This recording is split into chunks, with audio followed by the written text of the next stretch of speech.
Hello and welcome to the new series of Drishti IAS. I am Pooja Devedi, and in this segment today we are going to briefly analyze the economic crises in Sri Lanka. Now this is very important from the perspective of preliminary examination, more so from the perspective of GS Mains paper 2. Let's begin with the news. Now the news here is saying that Sri Lankan cabinet resigns en masse. That means 26 of the cabinet ministers, apart from the president and the prime minister, they have resigned amidst the ongoing economic crisis. Even the Central Bank of Sri Lankan governor has resigned because the economic crisis is such that it has aggravated the masses to take to the streets, and that is why state of emergency was also declared last week. So what is actually happening?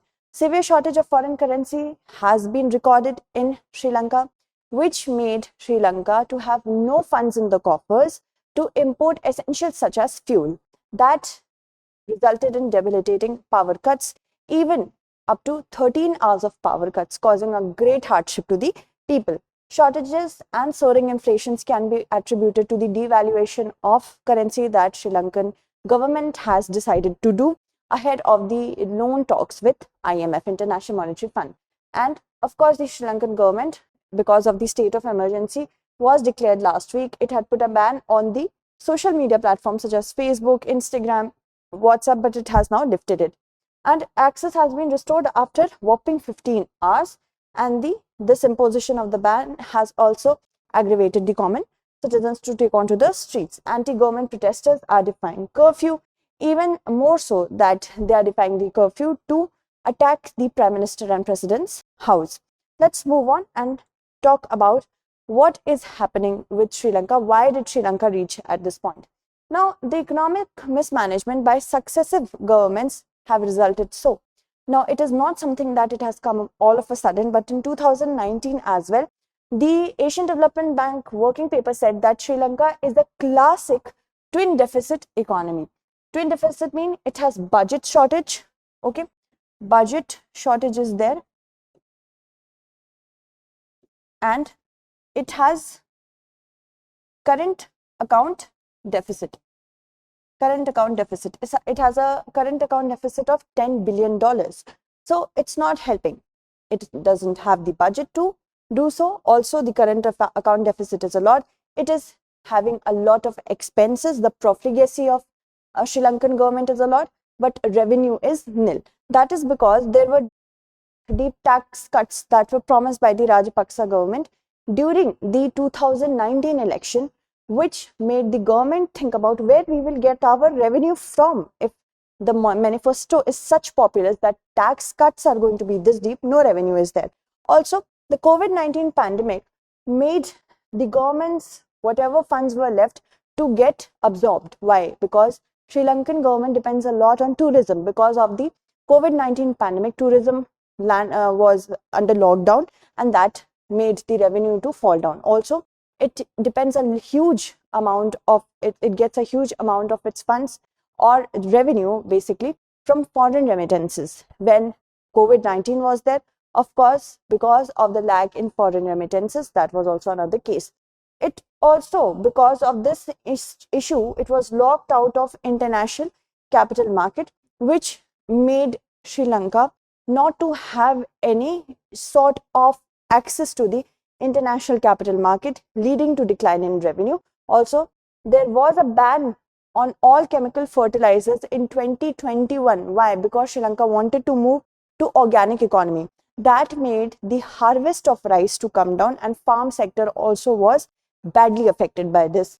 And now IMF says that public debt has risen to unsustainable levels, because as of now, as of February 2022, the funds in the coffers were only $2.31 billion, and it had to repay $4 billion. Now, this is a nightmare. The gap is nightmare. You have taken a lot of money from foreign funds, from foreign powers such as China, but you do not have the enough amount to pay them back, which is, of course, an economic mismanagement. Let's move forward and talk about what has been the Chinese role. Now, just recently, the Nepalese Prime Minister Deuba, he visited India, and he informally said he informally gave the information to India about the Chinese foreign minister's visit to Kathmandu. He said that we cannot accept any sort of loans with respect to infrastructure, but we are open about grants. Why did he say that? This is very informal, yet it sends a huge message that whatever political turmoil is unfolding, not only in Sri Lanka, but also in Pakistan, it shows that economic crises, China has a huge role to play. Not only that, but Maldives, Bangladesh, and of course, Myanmar, many countries are rethinking about Belt and Road Initiative, because these Chinese investments are a lot, but the revenue from them are nil, almost nil. Because if some territory, suppose Sri Lanka, has given investment opportunity to China, and we also, as a Sri Lankan government, I have to service the debt, I have to pay interest, I have to pay the principal amount. But if I do not have revenue from that investment, how will I repay it? So that is something which is an eye-opener, not only for Sri Lanka and Pakistan, but also for the other countries which are involved in the Belt and Road Initiative. And of course, Nepal has walked out of the BRI. Now, BRI, Belt and Road Initiative, which wants to join these many areas, it's the Chinese dream project to have railways, roadways, shipping, every sort of infrastructural ability to have a connection of these many countries. As you can see, with respect to Sri Lanka, the Hambantota port is very important for China to invest.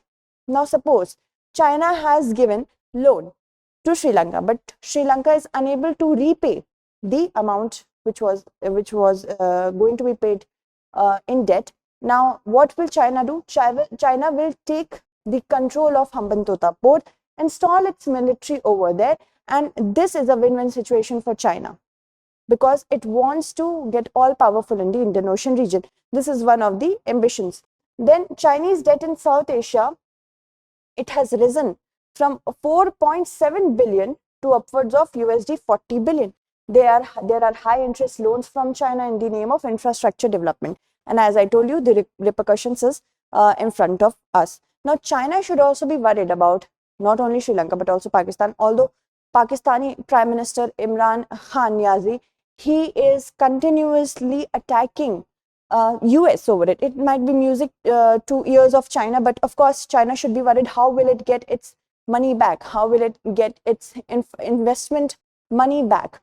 Because CPEC is a flagship program of Chinese Belt and Road Initiative, which of course goes from Pakistan occupied Kashmir, Pakistan illegally occupied Kashmir. So that is something China should also be worried about. Let's move forward, and you can see that Hambantota port, this is the port that Chinese are developing. India also has a lot of investment with respect to Trincomalee port and Colombo port, but we have to understand that right now India has all the ambitions to make Sri Lanka or strengthen Sri Lanka, because the strengthened Sri Lanka will be much more of use rather than the weakened Sri Lanka that we have right now in front of us. So you see, what has India done? India has moved with swiftness and alacrity. India has, of course, since January been providing more than $2.5 billion of aid to Sri Lanka. Only in February, a line of credit of $500 million was signed between India and Sri Lanka. Line of credit is like, I have signed an agreement with, suppose these two people are there, they have signed an agreement with each other, and this is the fund of 100 rupees. So B can take the funds from this line of credit whenever they are in need of it.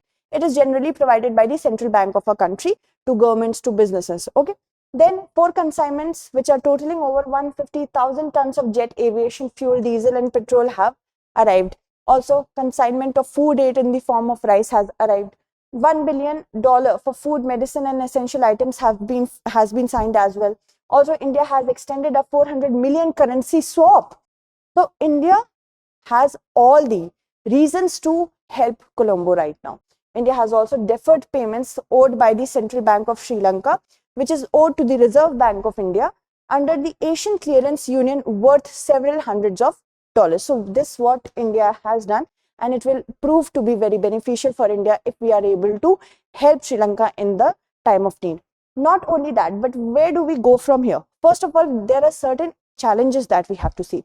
If this crisis does not stop, what will happen? Anti-social elements, they will also rise, and that will be very fatal to the interests of India, not only Sri Lanka but India, because there can be exodus of people to nearby Indian shores. There are already approximately 16 people who have landed in Tamil Nadu. This will have a trickle-down effect. More and more refugees will come into India, and we will have to accommodate them under humanitarian on humanitarian grounds. That will prove a burden to be on the exchequer of Tamil Nadu, hence the union government at large. Also, if LTTE sponsors come to India under the name of refugees and they sponsor LTTE, which India has played a huge role in Sri Lanka to have a curb upon, that will also not be beneficial for India. One thing that I told you, strengthened Sri Lanka is much more in our interest. So whatever aid, whatever investment that India can do, India can also provide a model, the Indian model in Sri Lanka with respect to Atmanirbhar Bharat, with respect to opening the investment circle to more than China. Other private businesses can also invest there. Also, not at once, but a gradual movement from current agricultural practices, chemical and fertilizer based practices, to the other one, to organic one, shall be taking place, not just swift shift. That is not in the interest of anyone. India's investment in Sri Lanka right now, as I told you, Trincomalee Port, Colombo Port, India should continue with the investment, because for us, Sri Lanka is very important as a security region. Other thing is because India wants to re-establish under its neighborhood first policy, re-establish its aura with respect to our neighbors. It is very important. Also, Sri Lanka has also reciprocated by saying, with respect to the aid that they are getting, India first policy is there. And it's an eye-opener for other countries against China that under the garb of prosperity, China is actually trying to grab property of these different countries and causing them to get weakened so that China becomes all-powerful in the region. Let's move forward and talk about our question. Pakistan and Sri Lanka face political turmoil fueled by Chinese debt.